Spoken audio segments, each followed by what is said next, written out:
ఇక్కడికి వచ్చినప్పుడు చూడండి ఇక్కడ కూడా కనబడుతూ ఉంటుంది ఈ విధంగా కప్పుగా.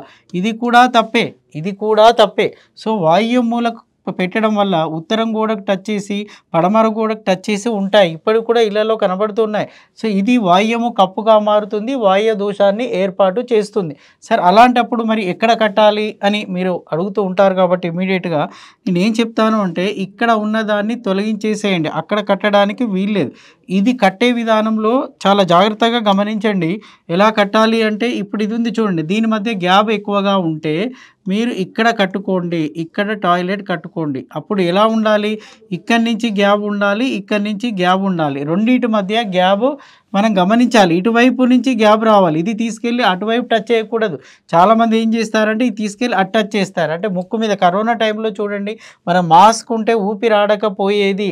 కారణం ఏంది అంటే ఇది మూతగా మారిపోతుంది. అటు బరువు పెరుగుతుంది. ఇటువైపు బరువు పెంచడానికి వీలు లేదు.